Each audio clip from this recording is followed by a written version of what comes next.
आज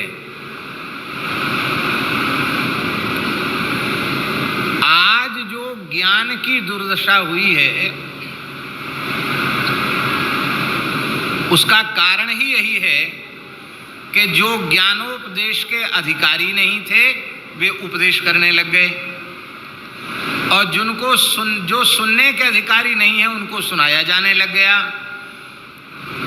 अधिकार शून्य लोग उपदेशक हो गए और अधिकार जिनको सुनने का है ही नहीं वे श्रोता हो गए। महाराज जी कहते थे, हमारे पूज्य गुरुदेव भक्तमाली जी, कि संसार में सब चीजें महंगी हो गई पर सबसे सस्ता ज्ञान है, सबसे सस्ता ज्ञान है। पर उस ज्ञान की स्थिति क्या है? कलयुग के जो ज्ञानी लोग हैं उनकी अवस्था क्या है? बोले उनकी अवस्था ऐसी है कि ब्रह्म ज्ञान बिन नारी नर करहि न दूसरी बात, कौड़ी लागे लोभ बस करहि विप्र गुरु घात। कौड़ी लागे लोभ बस करहि विप्र गुरु घात। महापुरुषों का विनोद भी असामान्य होता है। महाराज जी से किसी ने पूछा कि महाराज जी संसार मिथ्या है, नाशवान है, ये बात बार बार क्यों कही जाती है? तो महाराज जी हंसने लगे। बोले इसलिए कही जाती है कि तुम उसको नाशवान समझो, तुम्हारे लिए उपयोगी नहीं है, हमको दे जाओ, हम उसको भोगेंगे। ध्यान में आई बात? ये बात महाराज जी ने विनोद में कही। माने हम संसार के मिथ्यात्व का उपदेश भी इसलिए करते हैं कि लोगों को थोड़ा वैराग्य जगे और वे जो कुछ अपना उपार्जित है वो हमको देवें, हम क्या करेंगे? बोले हम उसको भोगेंगे। तो हमारे ज्ञानोपदेश का प्रयोजन, हमारे वैराग्य के वर्णन का प्रयोजन अपनी वासना की पूर्ति हो गया। वह ज्ञान हमारे कैसे लिए कल्याणकारी सिद्ध होगा? इसलिए श्रीमद् भगवद गीता, उपनिषद और ब्रह्म सूत्र, जिसे हम प्रस्थानत्रयी कहते हैं, इस प्रस्थानत्रयी के श्रवण का अधिकारी वही है और उपदेश का अधिकारी वही है जिसका आह्लौकिक पारलौकिक समस्त पदार्थों से पूरी तरह मन हट गया हो, पूरी तरह विरक्त हो चुका हो, वो उसके कथन और श्रवण का अधिकारी है। हम अपनी ओर देखते हैं तो लगता है इन पवित्र ग्रंथों को छूने लायक हम नहीं है, हम इनके स्पर्श के योग्य नहीं है।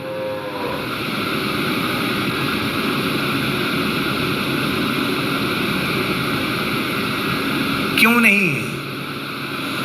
इसलिए नहीं है कि यह ज्ञान उत्पन्न होवे, उसकी पात्रता का निर्माण जिस सत्य से, जिस सदाचार से, जिस धर्माचरण से होता है वो हमारे जीवन में नहीं है।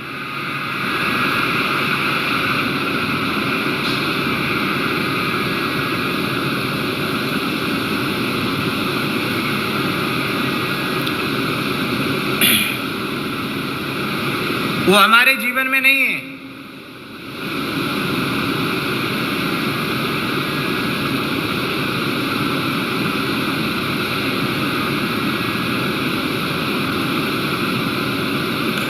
हमारी भूमिका का ही निर्माण नहीं हुआ है। भजन करेंगे नहीं, साधन करेंगे नहीं, ईमानदारी से सत्संग करेंगे नहीं, भूमिका का निर्माण कैसे होगा? इस पवित्र ज्ञान विज्ञान को धारण करने के लिए उपयुक्त अंतःकरण तो चाहिए और वो अंतःकरण राम नाम के अनन्याश्रय से होगा। हमारे वृंदावन के एक महापुरुष थे, पूज्य श्री मोटे गणेश जी वाले महाराज जी, परम श्रद्धेय पूज्य पंडित श्री दुर्गा प्रसाद जी चतुर्वेदी जी। भगवत प्राप्त संत थे।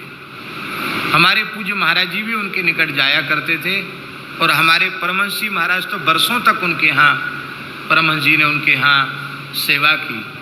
बहुत उच्च कोटि के महात्मा थे। वे एक बात प्रायः कहा करते थे, वे कहते थे कि स्वामी जी,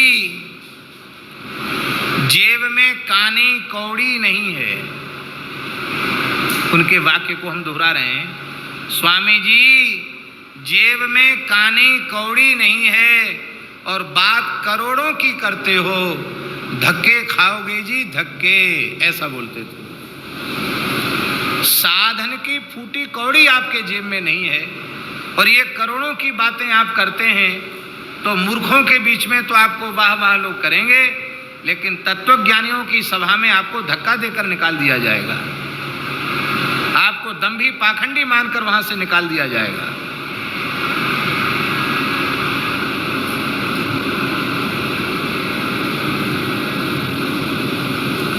वैराग्य की बहुत अनिवार्यता है।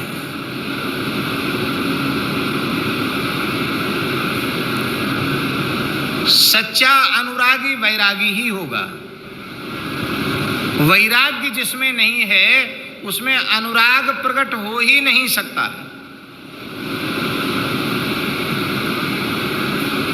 रमा विलास राम अनुरागी, तजत बमन इव नर बड़ भागी। भगवान के चरणों में अनुराग हो जाएगा तो भोगों का त्याग वह बमन के समान कर देगा। हनुमान जी महाराज बड़े वैराग्यवान हैं, हरि हमारे लिए देर प्रभु काहे को करी। श्रीमन नारायण नारायण नारायण हरि हमारे लिए देर प्रभु काहे को करी। देर ना करी प्रहलाद भगत को, देर ना करी प्रहलाद भगत को। खंभ फार प्रगटाए हे हरि, खंभ फार प्रगटाए हे हरि हमारे लिए देर प्रभु काहे को करी। देर न करी प्रभु शबरी भगत को, देर न करी प्रभु रुचि रुचि भोग लगाए हे हरि, रुचि रुचि भोग लगाए हे हरि हमारे लिए देर प्रभु काय।